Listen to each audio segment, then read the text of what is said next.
안녕하세요. 저는 올해로 65세가 된 은퇴 교사입니다. 제가 오늘 들려드릴 이야기는 불과 몇 달 전 겪은 일인데요. 제 평생의 교직 생활이 며느리 때문에 한순간에 망가질 뻔했던 일이 있었어요. 혹시라도 저처럼 가까운 사람에게 속고 계신 분들이 있을까봐 용기 내서 사연을 보내봅니다. 저는 35년간 중학교에서 국어를 가르치다가 3년 전에 정년퇴직했어요. 남편은 5년 전 폐암으로 먼저 하늘나라로 갔고 지금은 혼자 살고 있답니다. 처음엔 혼자 사는 게 너무 적적하고 무서웠는데 이제는 나름대로 적응해서 잘 지내고 있어요. 여보, 난 오늘 성숙이랑 점심 먹고 왔어. 당신도 밥 먹었어? 매일 남편 사진 앞에서 하루 있었던 일을 이야기하는 게 제 일과가 됐어요. 다행히 경제적으로 여유가 있는 편이에요. 남편이 다니던 회사에서 나오는 유족연금과 교원연금, 그리고 퇴직금이 있어 생활하는 데는 충분하죠. 무엇보다 15년 전에 산 아파트가 요즘 값이 많이 올라서 노후 걱정은 없이 살 수 있죠. 저는 은퇴 후에도 바쁘게 살려고 노력하는 편이에요. 매주 화요일이랑 목요일에는 문화센터에서 요가도 배우고 수요일엔 35년지기 교대 동창들 모임도 나가요. 다들 저처럼 은퇴한 교사들이라 할 이야기도 많고 서로 위로가 되더라고요. 그래도 가장 큰 낙은 제가 가르쳤던 제자들이 가끔 찾아와 주는 거예요. 현수야, 바쁠 텐데 뭐하러 왔니? 스승의 날도 다가오고 해서요. 선생님 좋아하는 호두 과자 사왔어요. 지난달에도 20년 전 제자가 찾아왔어요. 명절 때마다 과일도 보내주고 스승의 날엔 꽃다발도 들고 오고요. 다들 어엿한 사회인이 되어서도 절 잊지 않고 찾아주니 그게 얼마나 고맙고 뿌듯한지 몰라요. 하나뿐인 아들은 3년 전에 결혼해서 분가했어요. 대기업 다니는 착실한 아이인데 성격이 소심한 편이라 결혼할 수 있을까 걱정했거든요. 하루는 여자친구가 생겼다는 말을 쑥스러워하며 꺼내는데 그 표정이 아직도 생생해요. 35년 동안 연애 한번 제대로 못 해본 아들이라 포기하고 있었는데 말이에요. 정말? 어떤 아이니? 뭐 하는 사람이야? 조만간 데려올게요. 대학병원에서 일하는 간호사예요. 처음 며느리를 만났을 때가 아직도 생생해요. 아들이 데려온 며느린 정말 예쁘고 야무져 보이는 아가씨였어요. 어른들에게 인기 좋을 것 같은 간호사 이미지였죠. 90도로 인사하는 모습이 얼마나 단정하던지요. 대학병원 간호사라고 하더라고요. 와, 음식이 하나같이 다 맛있어요. 이렇게 요리 잘하시는 분 처음 봐요. 첫 만남부터 제 마음을 사로잡았어요. 먹는 것도 잘 먹고 말도 예쁘게 하고 무엇보다 아들을 바라보는 눈빛이 사랑스러워 보였거든요. 그렇게 3년 연애 끝에 결혼까지 갔는데 결혼식 날 남편 사진 앞에서 한참을 울었네요. 여보, 중원이 장가 갔어요. 당신이 그렇게 보고 싶어 했던 며느리가 들어왔어. 잘 봐줘. 며느린 결혼하고 나서도 효부 중에 효부였어요. 매주 토요일마다 찾아왔는데 그것도 빈손으로 오는 법이 없었어요. 어머님, 싱싱한 전복 사왔어요. 원기 회복엔 이게 최고래요. 아이고, 이렇게 비싼 걸 왜 사왔어? 어머님이 맛있는 거 매일 해주시잖아요. 이 정도는 당연히 해야죠. 그런데 며느리가 특이했던 건 제 친구들한테까지 관심이 많다는 거였어요. 특히 제 모임 이야기만 나오면 귀를 쫑긋 세웠어요. 어머님, 수요일마다 친구분들 만나신다고 하셨죠? 어디서 보이세요? 그 이번 주는 종로에 있는 한정식 집에서 만나기로 했어. 어머, 종로요? 거기 제가 잘 아는 집이 있는데 혹시 괜찮으시면 제가 예약해 드릴까요? 그때는 며느리가 사교성도 좋고 살뜰하다고만 생각했어요. 그런데 며느린 거기서 그치지 않았죠. 어머님, 다음에 친구분들 만날 때 저도 인사드리러 가도 될까요? 처음엔 이상했어요. 시어머니 친구들을 왜 만나고 싶어 할까? 불편할 텐데 말이죠. 하지만 며느리가 애원하듯이 말하니 거절할 수가 없었어요. 어머님, 제가 매번 잘 부탁드린다고 인사도 못 드리는데 이거라도 하게 해주세요. 그날 일은 정말 잊을 수가 없어요. 며느리가 친구들 숫자만큼 선물을 준비해 온 거예요. 작은 홍삼 세트였는데 하나에 5만 원은 좋게 넘어 보이더라고요. 안녕하세요. 어머님이 항상 친구분들 이야기 많이 해서 꼭 한번 뵙고 싶었어요. 그 모습에 친구들도 다들 놀랐죠. 어머, 이렇게 예쁜 며느리가 있었어? 아니, 무슨 우리 선물까지 다 준비했어. 너무 부담스러운데 받아도 되는 거야? 당연하죠. 어머님 친구분들이면 저한테도 가족이나 마찬가지인데 앞으로 자주 봬요. 그날 이후로 놀라운 일이 벌어졌어요. 제 친구들과 개별적으로 연락하기 시작한 거예요. 네 며느리가 나한테 선물까지 보냈어. 아니, 생일 축하한다고. 아니, 어쩜 이런 애가 다 있어? 정말? 아니, 네 생일을 어떻게 알았대? 지난번에 만났을 때 번호 물어보길래 줬거든. 카톡에 떴나봐. 케이크도 보냈어. 알고 보니 며느린 그날 만난 친구들의 연락처를 다 받아갔더라고요. 나중에 물어보니 저에겐 이렇게 말하더라고요. 비상시에 제가 연락드려야 할 수도 있잖아요. 어머님한테 무슨 일 생기면 제가 바로 친구분들께 연락드리기도 좋고요. 그땐 정말 며느리가 세심하다고만 생각했어요. 시어머니 안전까지 걱정해주는 며느리가 어디 있겠어요? 며느리의 마음 씀씀이가 정말 감동이었답니다. 그리고 일일이 안부 문자를 보내고 생일까지 저장해서 축하 메시지와 선물을 보냈어요. 심지어 저도 잘 모르는 경조사까지 잘 챙겼고요. 친구 아들 결혼식엔 축의금을 보내고 시어머니 상에 조의금도 보냈대요. 친구가 고맙다면서 연락이 왔을 때 솔직히 저도 깜짝 놀랐어요. 아이, 선주야, 네가 순자한테 조의금까지 보냈다며. 그렇게까지 안 해도 돼. 어떻게 그래요. 어머님 친구분인데 당연히 인사해야죠. 그런데 압권은 제 생일 때였어요. 작년 제 생일날 깜짝 이벤트를 준비했거든요. 며느리가 데려간 곳은 호텔 레스토랑이었어요. 그런데 제 친구들이 다 모여 있는 거예요. 어서 와, 깜짝 놀랐지? 네 며느리가 다 준비한 거야. 아이, 선주는 정말 최고의 며느리야. 테이블엔 큰 케이크와 꽃다발이 놓여 있었고 며느리가 준비한 선물도 있었어요. 선물은 명품 가방이었는데 나중에 알아보니 300만 원이 넘는 거더라고요. 어머니, 항상 잘 챙겨주셔서 감사해요. 앞으로도 오래오래 건강하세요. 친구들이 다들 부러워했어요. 며느리 복이 있다면서 절 부러워했죠. 야, 너 정말 복도 많다. 세상에 이런 며느리가 어딨어? 며느리의 관심은 갈수록 더 세심해졌어요. 아니, 과했다고 해야 맞겠네요. 어머님, 요즘 문화센터에서 뭐 배우세요? 요가랑 한국무용 배우지. 어머, 좋으시겠어요. 거기 같이 다니시는 분들은 주로 어떤 분들이에요? 은퇴한 교장 선생님도 있고 약사하셨던 분도 계시고 다 내 또래야. 그러더니 며칠 후 며느리가 큰 박스를 들고 나타났어요. 어머님, 이거 문화센터 분들이랑 나눠 드세요. 이게 뭐니? 아, 이렇게 많이? 여러분이 건강식품 세트가 20개나 들어있었어요. 딱 봐도 비싼 제품이었죠. 어머니하고 친한 분들이라면서요. 이런 거 제가 챙겨드리면 더 좋아하실 것 같아서요. 관절에 좋은 거예요. 어머님 연세면 다들 관절 때문에 고생하시잖아요.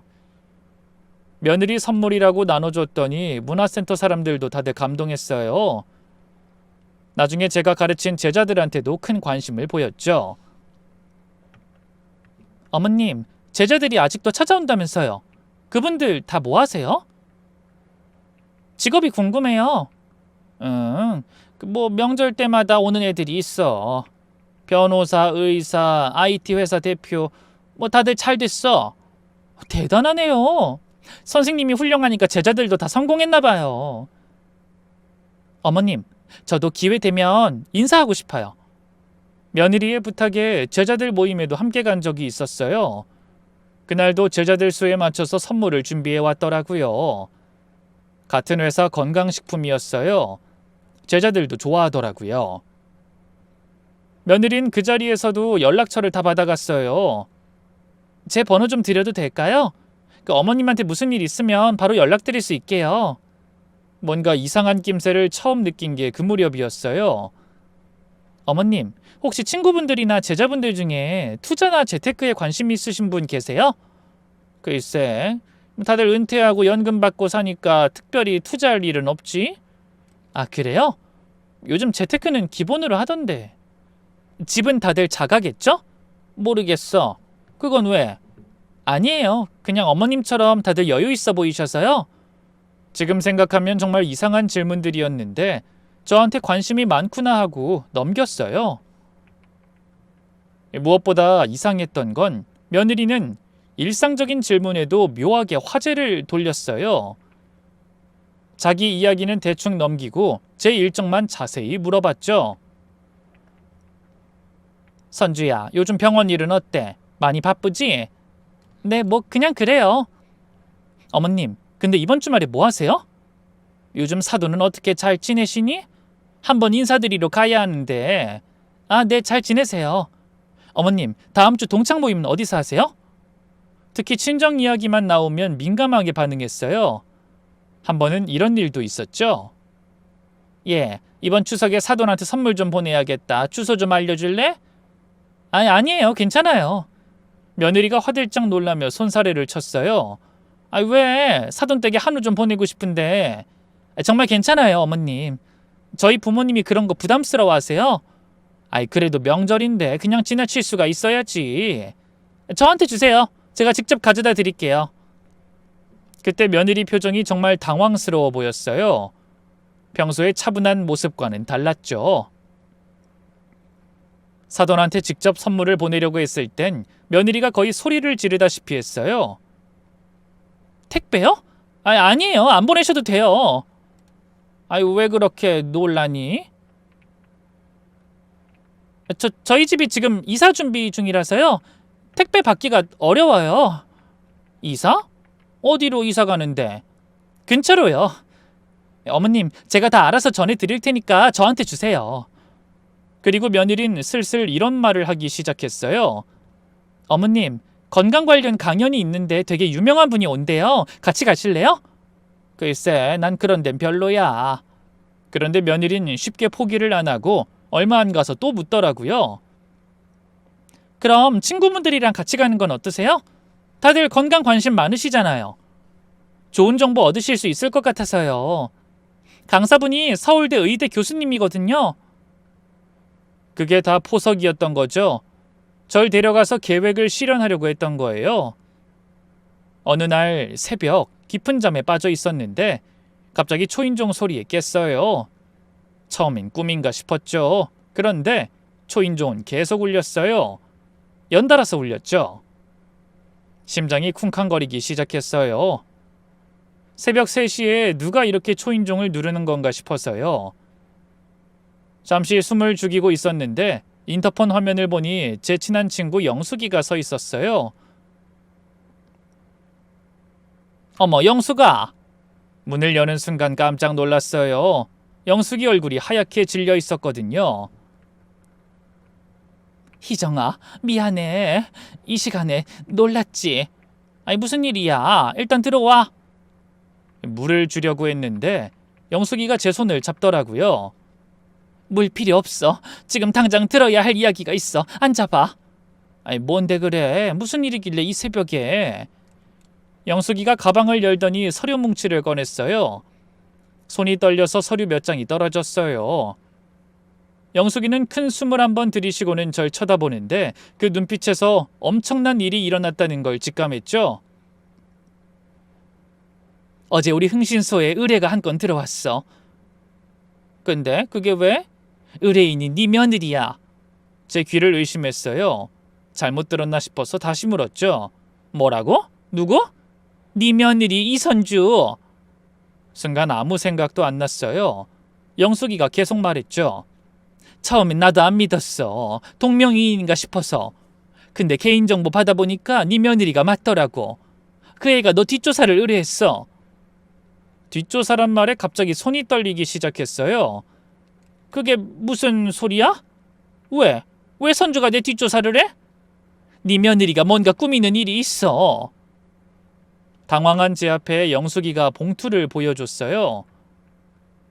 현금 500만 원이나 들고 왔어. 너에 대해서 하나도 빠짐없이 완벽하게 조사해달래. 봉투를 열어보니 정말 돈이 있었어요. 진짜였죠? 꿈이 아니었어요.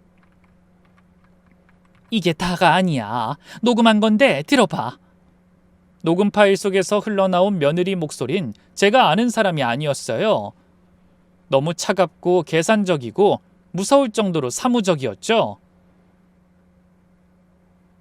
제 시어머니에 대해 알아야 할 게 많아요. 최대한 자세하게 조사해 주세요. 어떤 것들을 조사하길 원하시나요?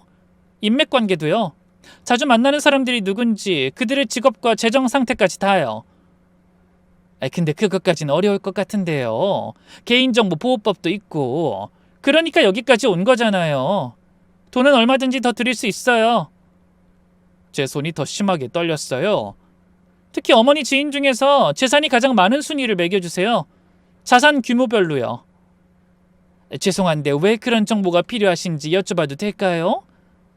그것까지 말씀드려야 하나요? 사업상 필요한 거예요. 지금 사업을 구상 중이거든요. 전 말을 잇지 못했어요. 심지어 사업을 준비하는 건 들어본 적도 없는 일이었죠. 시어머니가 교사 출신이라고요? 네, 그래서 제자들도 중요해요. 뭐 가능하면 제자들의 직업과 연봉 수준도 알아봐 주세요. 제가 일부 정보는 갖고 있어요. 변호사, 의사, 대기업 임원들이 있다고 들었거든요. 그분들 상세 정보가 필요해요. 영숙이가 서류를 보여줬어요. 며느리가 미리 작성해온 조사 요청서였죠. 그 안엔 재산 현황, 인맥, 일상 패턴, 건강 정보, 가족 관계까지 자세히 쓰여 있더라고요. 전 손이 너무 떨려서 서류를 제대로 볼 수가 없었어요. 이것 봐. 이게 정상적인 며느리가 할 수 있는 행동이야? 아니, 이게 다 뭐야? 왜 이런 걸 알아보려는 거야? 그리고 너무도 당찬 목소리의 며느리 말이 다시 들려왔어요. 시어머니는 절 완전히 믿고 있어요. 통장이며 도장이며 다 어디 있는지도 알아요. 명의 도용도 필요하다면 할 수는 있어요. 하지만 가능하면 자연스럽게 진행하고 싶어요. 시어머니가 자발적으로 참여하시도록요. 저희도 이 부분은 알아야 시작할 수 있어요. 어떤 사업이길래 시어머니가 필요한가요? 네트워크 마케팅이에요. 시어머니가 중심이 되면 신뢰도가 높아서 유리하거든요. 그 말이 끝나기가 무섭게 녹음을 껐어요. 너 네트워크 마케팅이 뭔지 알아? 그게 뭐야? 네 며느리가 다단계하고 있어. 집에 찾아오기 전 영숙인 밤새 며느리를 조사했다고 했어요. 내가 경찰 쪽에 아는 사람들이 많아. 그 인맥 총동원해서 조사한 거야. 태블릿을 꺼내서 조사한 자료를 보여줬어요. 화면에는 며느리의 비밀 계정이 보였어요. 이것 봐. 본인 명의로 된 차량이야. 벤츠 E클래스 최신형 8천만 원이 넘는 건데 간호사 월급으로 이런 차를 살 수 있을까? 그게 다가 아니야. 다른 사진들도 보니 완전히 다른 사람 같더라고요. 명품 가방, 시계, 옷, 해외여행 사진과 호텔 스위트룸까지 재벌이 부럽지 않더라고요. 말도 안 돼. 이게 정말 선주야? 그리고 그 사진들 밑에는 주로 이런 글들이 있었어요. 월 1,000만 원의 벽을 깨다. 여러분도 할 수 있어요. 성공은 선택하는 사람의 것. 수백 명 앞에서 강연하는 모습과 월 매출 10억 달성이란 현수막 앞에서 찍은 사진까지. 어떻게 이런 모습을 싹 감추고 착한 며느리 행세를 해왔나 싶더라고요. 알아보니까 이 회사에서 선주가 다이아몬드급이라네? 다이아몬드급이 뭐야? 최상위 판매원인데 회원 중 0.1%만 될 수 있는 자리래. 밑에 500명은 거느리고 있을 거야. 그리고 이게 더 충격적이야. 다단계 피해자 카페인데 글도 많더라고. 피해자들의 글을 읽어보니 저도 모르게 이 말이 입 밖으로 나오더라고요. 이런 나쁜... 영숙이는 노트북을 펴더니 본격적으로 설명하기 시작했어요. 내가 이 회사 시스템을 설명해 줄게. 그럼 왜 너를 노리는지 알 수 있어. 화면에는 복잡한 피라미드 구조가 나타났어요.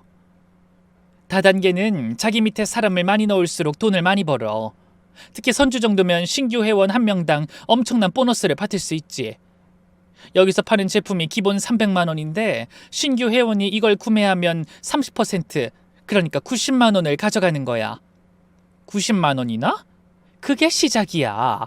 그 신규 회원이 또 다른 사람을 데려오면 또 수수료가 들어가고 이게 5단계까지 이어져. 그러면서 계산기를 두드렸어요. 만약 네가 여기 회원이 되고 주변 사람들 20명을 가입시킨다고 해보자. 응.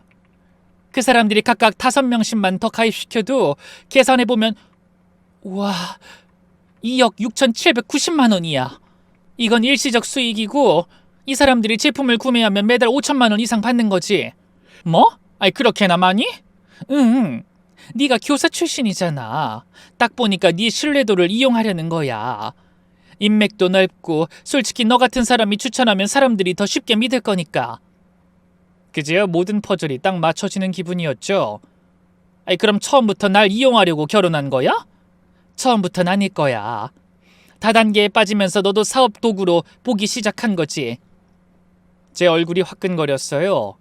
분노와 배신감이 동시에 밀려왔죠. 그래서 내 주변 사람들한테 그렇게 잘했던 거구나. 맞아. 우리 식구들, 제자들, 문화센터 사람들 걔한테 다 돈으로 보였을 테니까. 이런 나쁜 년. 영숙이가 가방에서 또 다른 서류를 꺼냈어요. 서류 제목을 보는 순간 심장이 멈추는 것 같았어요.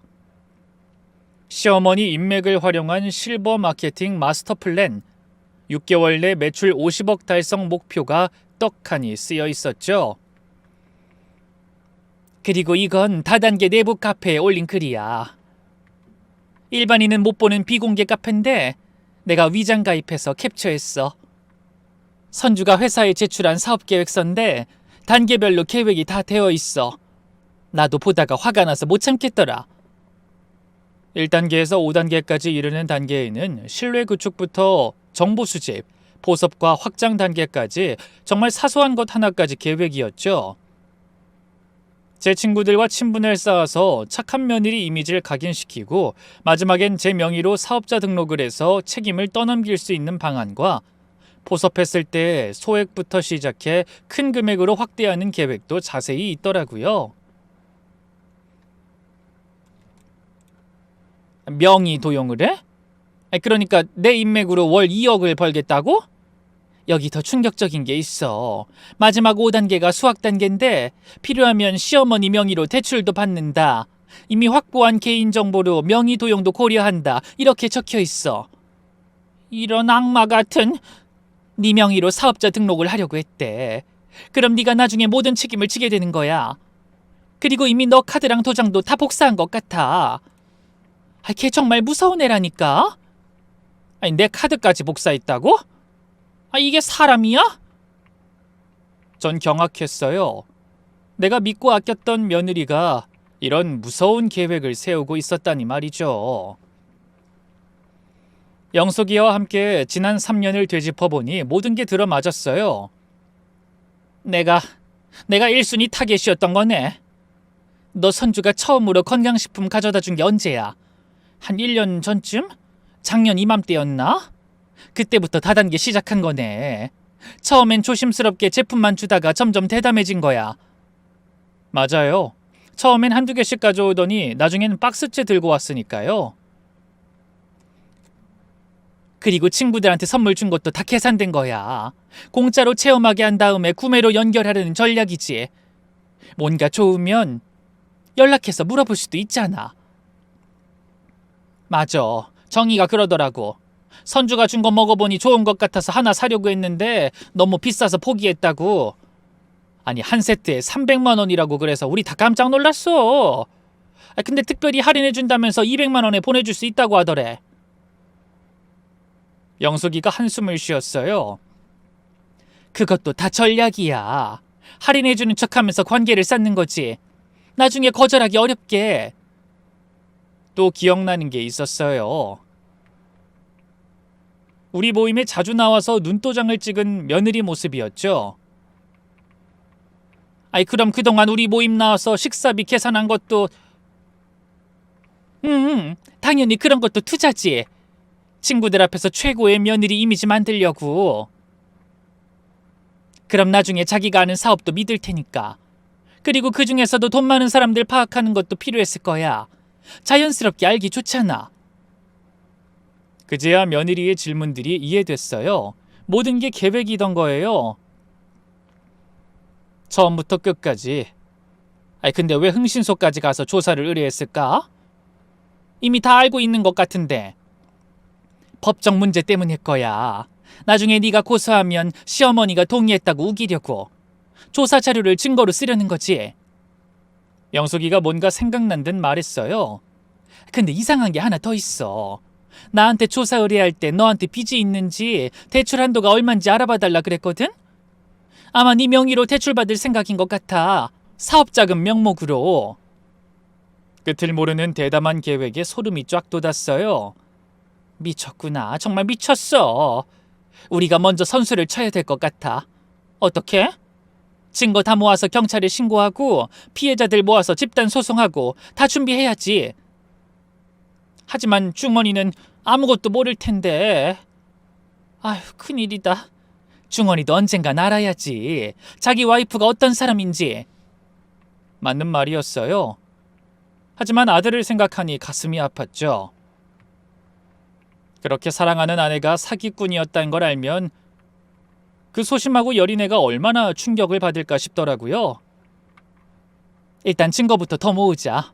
편하게 접근하도록 내버려 두면서 증거를 모으는 거야. 내가 계속 도울게.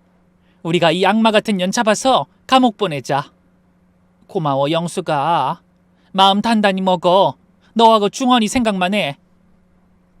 영숙이가 돌아간 후 전 잠을 잘 수가 없었어요. 믿고 아꼈던 며느리가 사실은 나와 주변 사람들을 모두 먹잇감으로 보고 있었다니. 3년 동안 철저하게도 속였더라고요.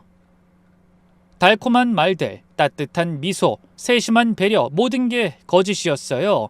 하지만 이제 알았으니 당하고만 있을 순 없었죠. 악이 절대 선을 이길 수 없다는 걸 증명해낼 생각이었습니다. 영숙이가 돌아간 다음 날 새로운 걸 알아냈는지 전화가 왔어요. 선주 친정 부모님에 대해 알아봤는데 놀라지 말고 일단 들어. 영숙이가 얘기해주는 내용은 정말 기가 막혔어요.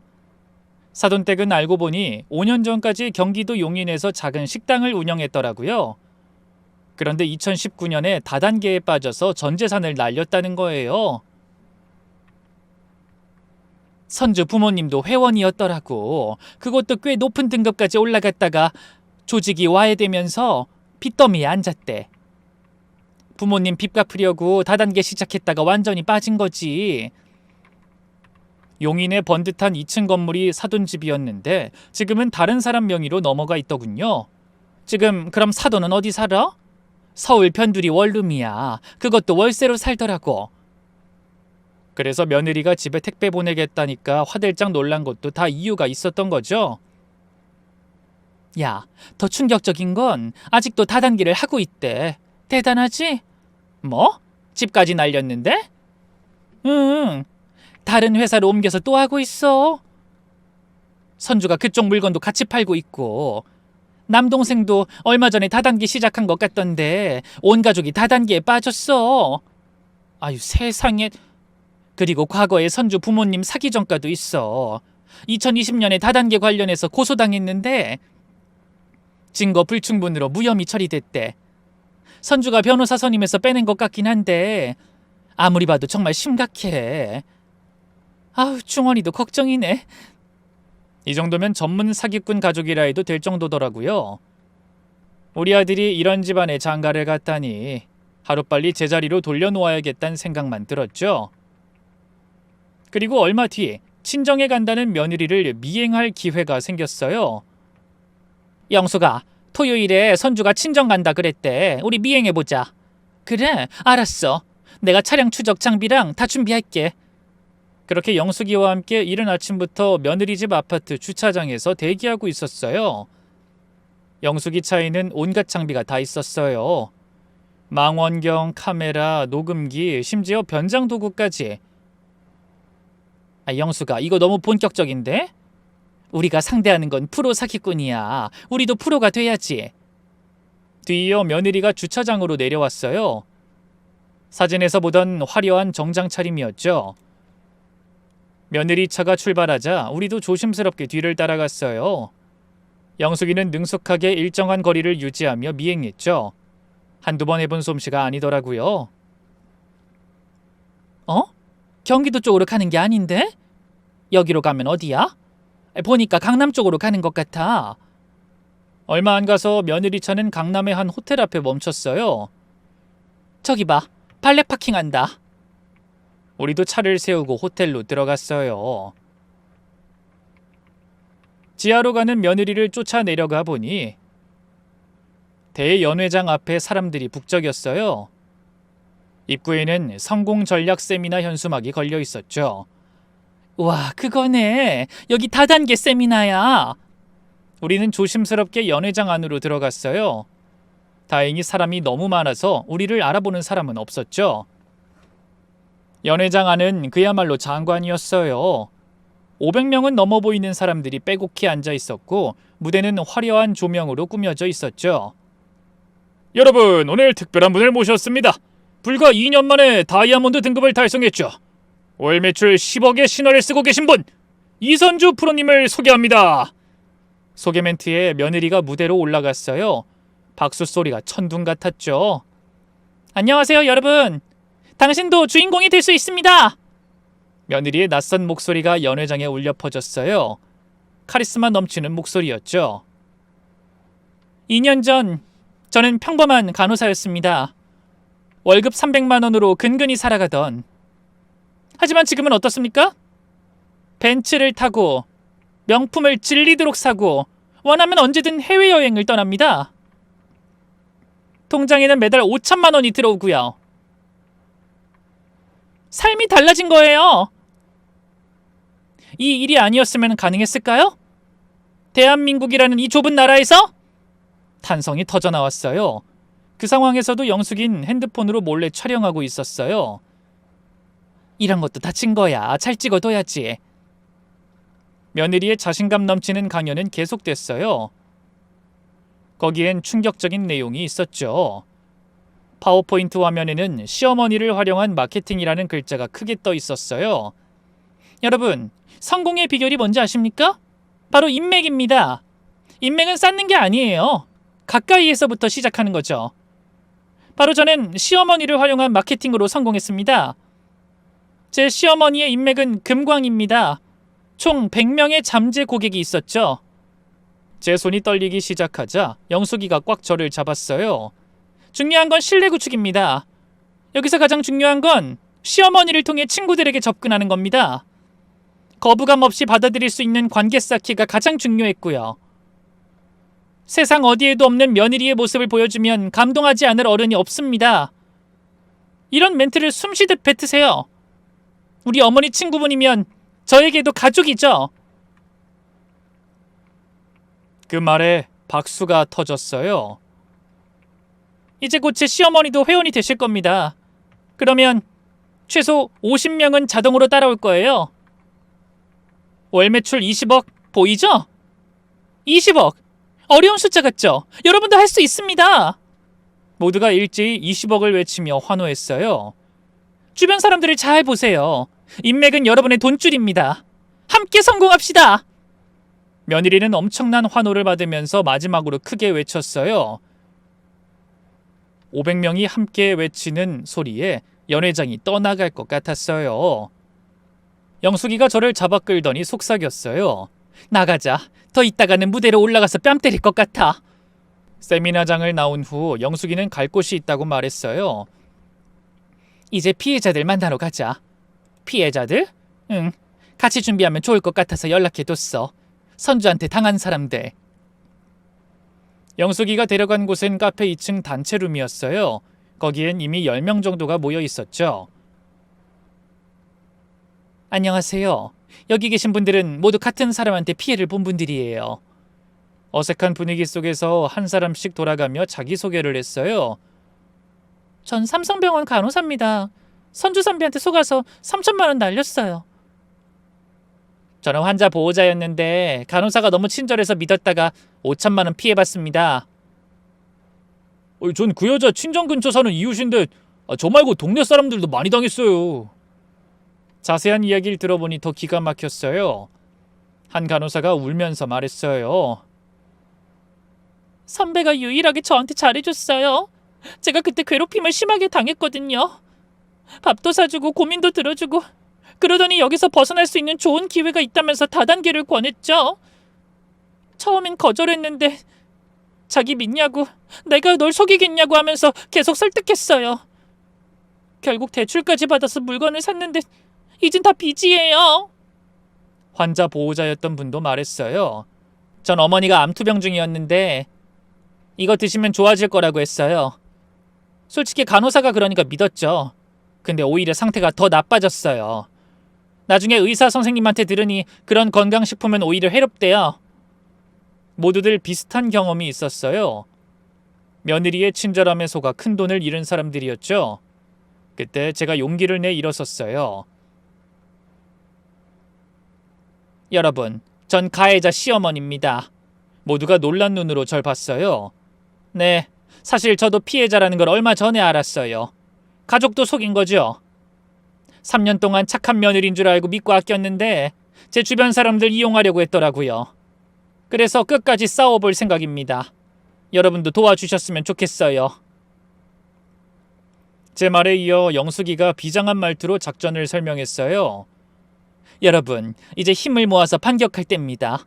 증거 모아서 고소하고 언론에도 제보하고 오늘 세미나 영상도 찍었고 계약서도 있고 녹취록도 있으니까요. 2주 후에 시어머니 친구들을 모아놓고 세미나를 할 계획이 있대요. 그때 우리가 들이닥치는 거예요. 경찰도 부르고요? 당연하죠. 공정거래위원회도 부를 거예요. 모두가 함께하자고 동의했어요. 진짜 싸움은 이제부터였죠. 며칠 후 예상대로 며느리한테서 전화가 왔어요. 어머님, 다음 주에 정말 좋은 건강 세미나가 있다고 하는데 같이 가보실래요? 건강 세미나? 네, 무료예요. 노년 건강관리법 알려주는 건데 정말 유익해요. 전 일부러 전과는 다르게 관심이 있는 척했어요. 그래? 어디서 하는 건데? 강남에 제가 아는 세미나실이 있어요. 친구분들도 모시고 같이 오세요. 내 친구들까지? 네, 다들 건강 관심 많으시잖아요. 꼭 모시고 오세요. 좋은 건 같이 나눠야죠. 역시 친구들을 노리고 있더라고요. 알았어. 혹시 몇 명까지 데려가도 돼? 아이, 많을수록 좋아요. 제가 제일 좋은 자리로 마련해 놓을게요. 제 말에 며느리 목소리가 들떴어요. 큰 물고기가 낚였다고 생각하는 거겠죠? 전 전화를 끊고 영숙이한테 이 사실을 알렸어요. 영숙아, 다음 주래. 우리 준비해야겠다. 그리고 친구들에게도 한참을 망설이다 용기를 내 이 사실을 알렸어요. 부끄럽기도 하고 미안함에 목이 메서 말도 잘 안 나왔어요. 친구들도 처음엔 믿지 못하더라고요. 하지만 증거를 보여주니 모두 놀란 눈으로 서로를 봤어요. 아이, 그 착한 며느리가? 어머. 아이, 말도 안 돼. 친구들은 말을 잃었어요. 한참 동안 침묵이 흘렀죠. 미안해. 내가 바보같이 속아서 너희들까지 위험에 빠뜨릴 뻔했어. 네가 뭐가 미안해. 그 나쁜 년이 잘못한 거지. 그래, 우리 뭘로 본 거야? 감히 우릴 속이려고 했다고? 그때 미정이가 주먹을 불끈 쥐면서 이 말을 했어요. 35년 우정이 뭔지 보여주자. 우릴 건드린 걸 후회하게 만들어야지. 친구들의 반응에 또 눈물이 났어요. 이번엔 고마움의 눈물이었죠. 오케이, 나 왕년의 연극 동아리 출신이야. 완벽하게 속여줄게. 그래, 돈 많은 할머니 연기 제대로 해줄게. 그러다가 한 방에 뒤집어 엎는 거야. 다들 진지하면서도 즐거워했어요. 마치 학창시절로 돌아간 것 같았죠. 친구들이 이렇게 적극적으로 도와주겠다고 나서니 마음이 든든했어요. 친구 좋다는 게 뭐니? 진짜 친구는 이럴 때 함께하는 거지. 우리 파이팅 한번 하자. 모두가 손을 모았어요. 그 순간 참 행복했죠. 비록 며느리에게는 배신당했지만 곁에 이런 친구들이 있다는 게 얼마나 큰 축복인지 더 고마웠죠. 복수의 날을 기다리면서 가장 힘들었던 건 아들 앞에서 연기하는 거였어요. 엄마, 건강 세미나 가겠다고 했다며? 잘했어. 엄마도 건강 챙기셔야죠. 아들은 아무것도 모르고 있었어요. 자기 아내가 사기꾼인 줄 꿈에도 모르는 표정이었죠. 중원아, 선주는 요즘 어때? 어? 뭐가? 그냥 병원 일 힘들잖아. 요새 바빠 보이길래 궁금해서. 아들이 웃었어요. 요즘 좀 바쁜 것 같긴 해. 병원 일도 있고 뭔가 부업도 하는 것 같던데. 워낙에 에너지가 넘치는 사람이잖아요. 뭐 건강 관련한 일이라는데 좋은 기회라고 하더라고요. 다단계를 부업이라고 잘도 포장했더라고요. 혹시 선주가 너한테 돈 빌린 적 있어? 돈? 아니, 왜? 그냥 물어보는 거야. 부부 사이에도 돈 관계는 확실히 하는 게 좋으니까. 엄마, 혹시 나 모르는 일이 있어? 아니야, 무슨. 아들한테 이 모든 사실을 지금 알릴 순 없었어요. 확실한 증거를 잡은 다음에 말해야 아들도 쉽게 받아들일 수 있을 것 같았거든요. 그 여우 같은 며느리가 착한 우리 아들 하나 꿰는 건 일도 아니었다는 것 같단 생각이었어요. 그날 밤 며느리가 집에 왔어요. 전 아무것도 모르는 척 세미나에 대해 물었어요. 예, 근데 세미나 가면 뭘 해? 다들 궁금해하더라고. 건강관리법도 자세하게 알려드리고 좋은 제품도 소개하고. 제품? 어머니가 드시던 그 건강식품이요. 그거 정말 좋은 거예요.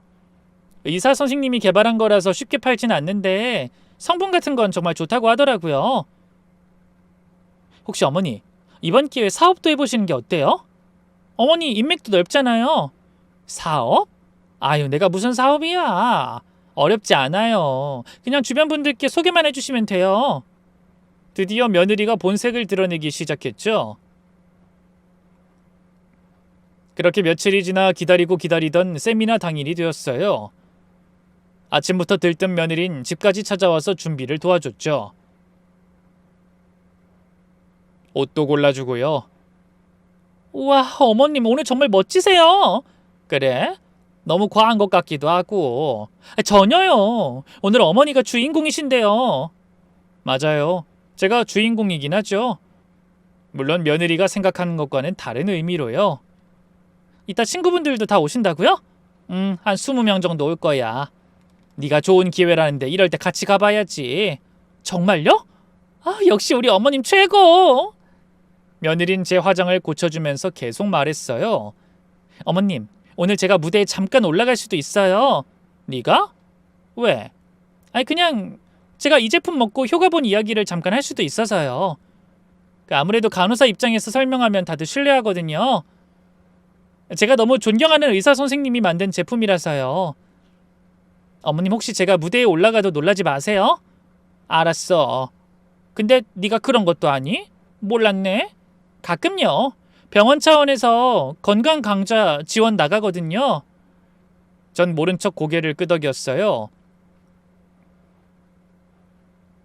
차를 타고 세미나장으로 가는 동안 며느린 계속 당부했어요. 어머님, 제가 무대에서 뭘 말하든 그냥 웃으면서 들어주세요. 왜? 무슨 말 하려고? 그냥 어머님이 제품 드시고 건강해지셨다는 이야기요. 사실이잖아요. 혹시 제가 어머니를 무대로 모시면 당황하지 마시고 올라오세요. 날 무대에 올린다고? 아직 확정은 아닌데 특별 게스트로 모실 수도 있어서요. 며느리가 다정하게 제 손을 잡았어요. 어머님, 오늘 정말 좋은 날이 될 거예요. 저만 믿으세요. 물론 3년 동안 멍청하게 며느리를 있는 그대로 다 믿었죠. 하지만 이젠 아니에요. 세미나장에 도착하니 이미 100명 정도가 와 있었어요. 그리고 친구들도 속속 도착했죠. 모두 비싼 옷과 명품 가방으로 무장하고 왔어요. 그때 정희가 큰 소리로 말했죠. 일부러 주변 사람들이 듣도록 말이죠. 나 강남 건물 하나 더 샀어. 투자가 잘 되니까 돈이 계속 불어나. 며느리가 근처에서 우리 대화를 듣고 정말 흐뭇해했어요. 완전히 속고 있었죠. 우리는 모두 최선을 다해 연기하고 있었어요.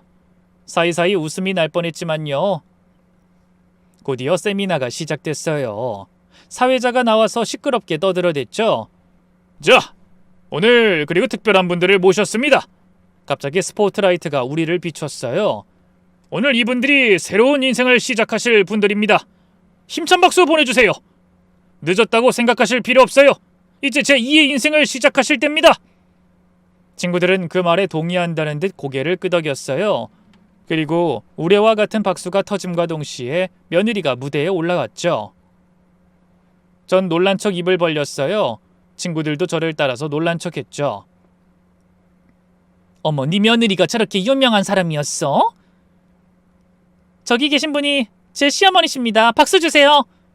그리고 제가 이 자리에 설 수 있었던 것도 모두 어머니 덕분이에요.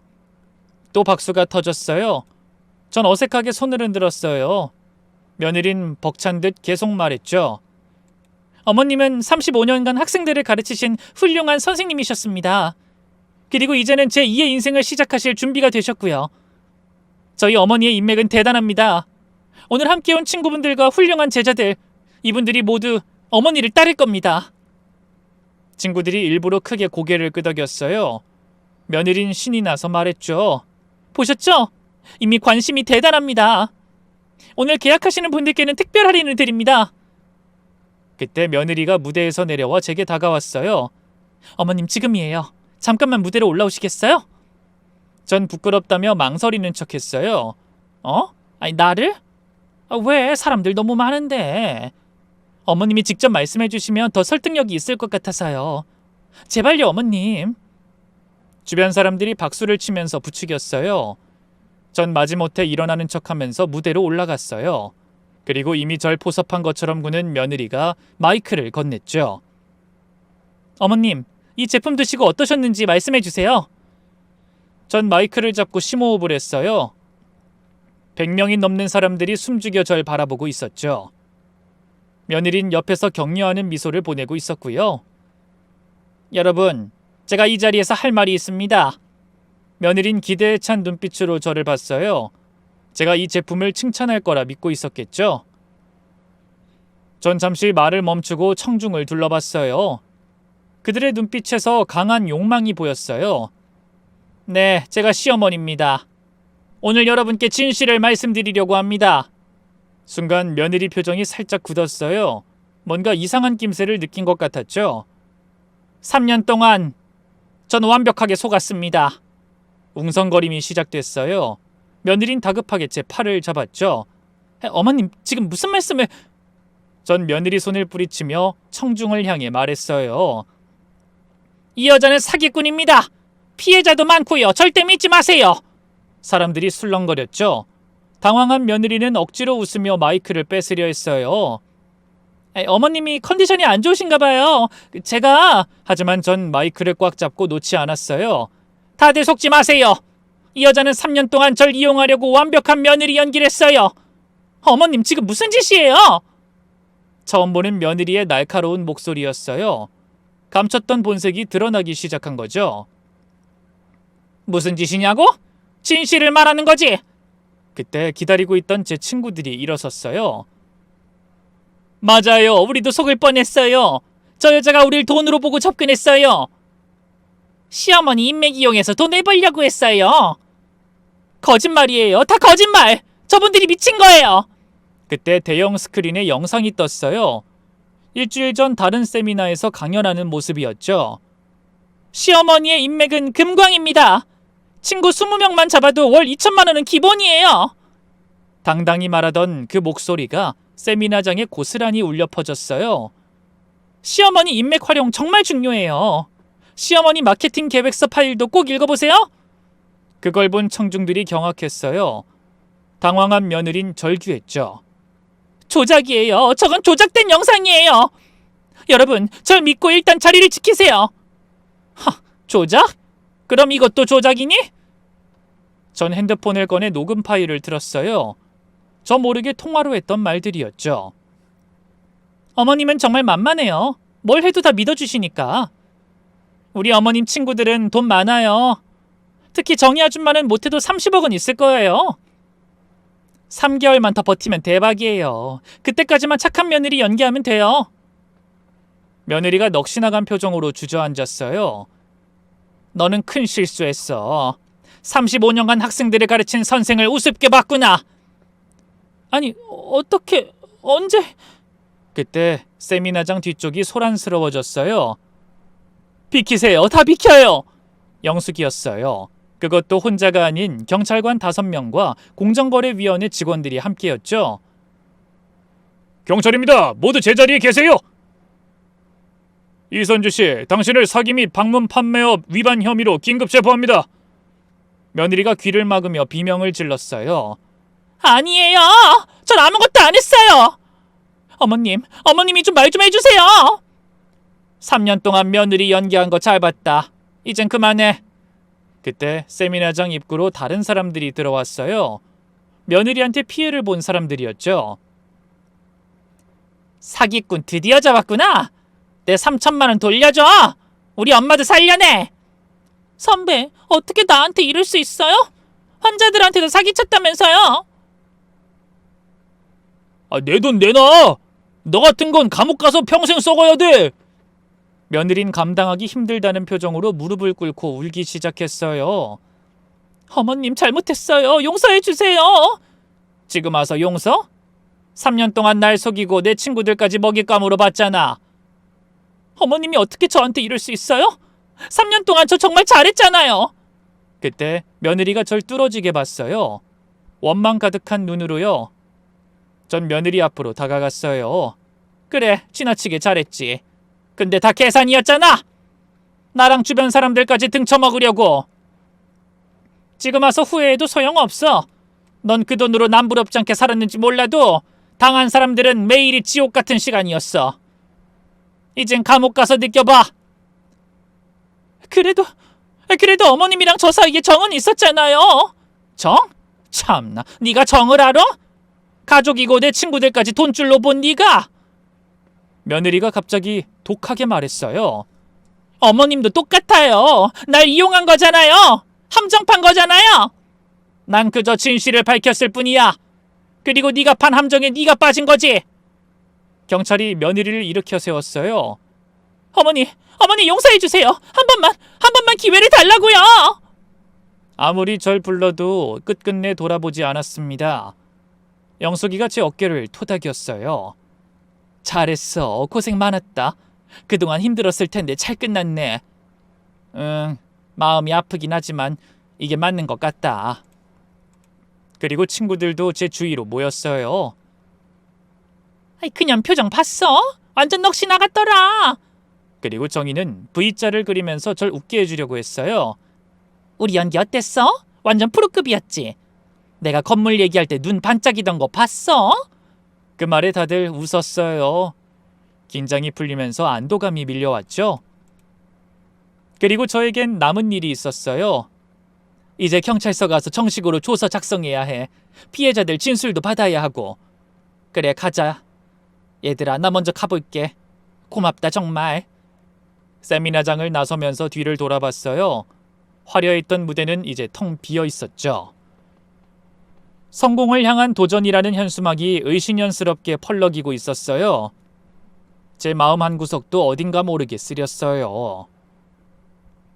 경찰서로 향하려는데 1층에 아들이 보였어요. 넋이 나간 표정으로 서 있었죠. 영숙이가 미리 연락했던 모양이에요. 아들이 비틀거리며 다가왔어요. 엄마, 이게 다 사실이야? 아들 손에는 영숙이가 준 자료가 들려 있었어요. 앉아. 너한테 미리 말하지 못해서 미안해. 하지만 확실한 증거 없이 말하면 네가 안 믿을까 봐. 아들은 자료를 보고도 계속 고개를 저으며 중얼거렸죠. 말도 안 돼. 3년 동안이나 우리를 속였다고? 엄마도 믿기 힘들었어. 하지만 이게 현실이야. 아들이 갑자기 울음을 터뜨렸어요. 정말 어린아이처럼 서럽게도 울었어요. 엄마, 나 정말 몰랐어. 그런 사람인 줄. 그렇게 같이 살면서도 정말 몰랐어. 우리 모두 속은 거야. 아들이 괴로운지 머리를 쥐어뜯었어요. 그 모습이 안쓰러워 가만히 안아줬죠. 내가 바보야. 정말 바보. 아내가 뭘 하는지도 모르고. 그런 생각하지 마. 3년 동안 맘먹고 연기를 했는데 누가 의심하겠어. 엄마, 내가 정말 미안해. 엄마한테 이런 며느리를 만나게 해서. 이제 그만해. 힘들겠지만 같이 이겨내자. 엄마가 있잖아. 3개월 후 며느리는 사기죄로 징역 5년을 선고받았어요. 피해액이 30억이 넘었거든요.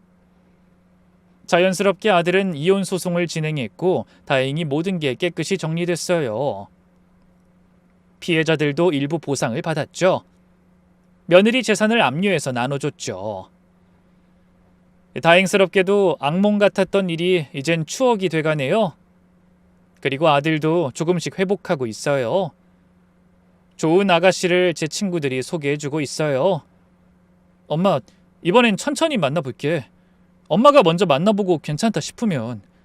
그래, 천천히 해. 서두를 거 없어. 가끔 며느리 생각이 나긴 해요. 이젠 미움도 남아있지 않은 것 같아요. 안타까울 뿐이죠. 다만 이젠 조심하려고 해요. 너무 잘해주는 사람, 선물을 자주 주는 사람, 아무 이유 없이 친절한 사람은 한 번쯤 의심해보게 되더라고요. 그리고 다단계가 정말 무섭단 것도 알았죠. 한 번 빠지면 가족도 돈으로 보이니까요. 부디 제 이야기가 누군가에겐 경각심이 되고 누군가에겐 위로가 되길 바랍니다. 그럼 여기서 마칠게요.